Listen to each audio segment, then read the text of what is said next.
This episode of Naruto Shippuden was brilliant. Just absolutely brilliant. The animation combined with the music, combined with, I almost want to say cinematography because the animation was almost like movie quality animation.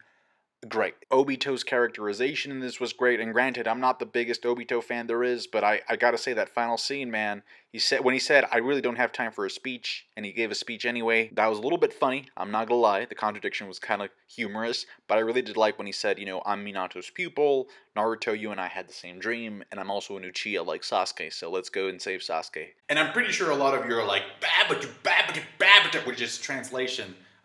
It's code for, why didn't you talk about the Kaguya backstory that we got in the previous weeks? This was special, Sawyer. It was special. It was not like any other filler arc that we've gotten in Naruto. This added more insight, more depth to Kaguya's character. And I'm like, yeah, okay. Except that's what every Narutard says about every Naruto filler arc there is. It was special, Sawyer. It was special.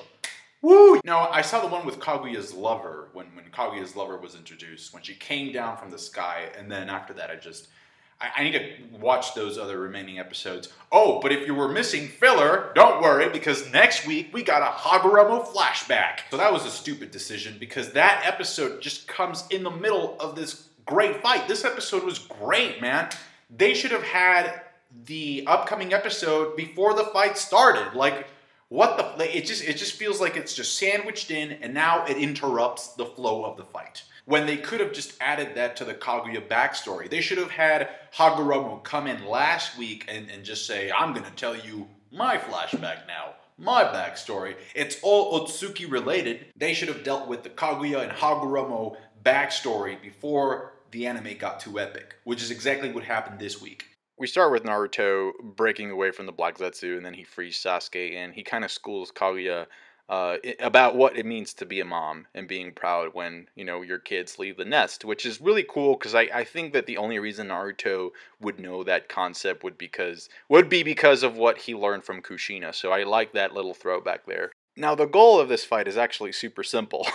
It's basically get Sasuke and Naruto to touch Kaguya simultaneously. Naruto says that he's been practicing a jutsu more than the Rasengan. So as a fan, automatically your brain kind of goes, wow, I wonder what secret technique Naruto has up his sleeve. It must be pretty epic if he's been practicing that long, right? Turns out that the jutsu that Naruto has been practicing more than the Rasengan in private has been to transform himself into a bunch of naked men.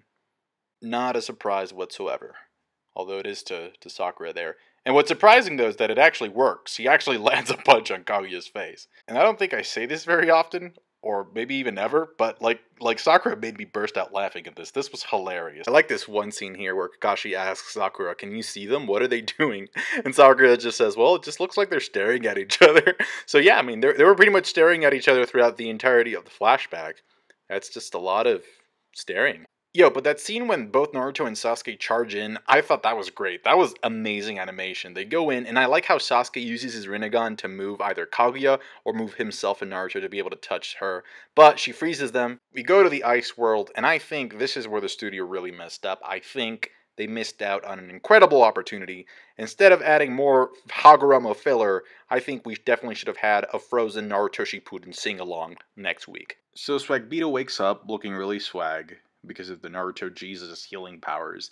And they come up with a strategy because Black Zetsu has the idea of telling Kaguya to send Sasuke to a different dimension because if they're both separated, they can't touch her simultaneously. Now, I don't know why it took that long for Kaguya and Black Zetsu to figure that out. That's something that they should have done pretty much almost immediately. So they do that. They send Sasuke over to get some sand out of his diaper, and then Obito says he can use the Sharingan to warp when Kaguya opens some of her portals to get Sasuke back with the help of Sakura. And I like the mini explanation that Obito gives in terms of like, yeah, she can, move through dimensions, but my Sharingan is kind of a derivative of that. Obito's Sharingan technique is kind of like a shittier version of what Kaguya has, which makes sense, and that's why he needs Sakura. And then by the end, Naruto's just pinned, or he's pretending to be pinned, and Kaguya's merging with nature. That's it for me. Thank you so much for watching. Like I said, I love this episode.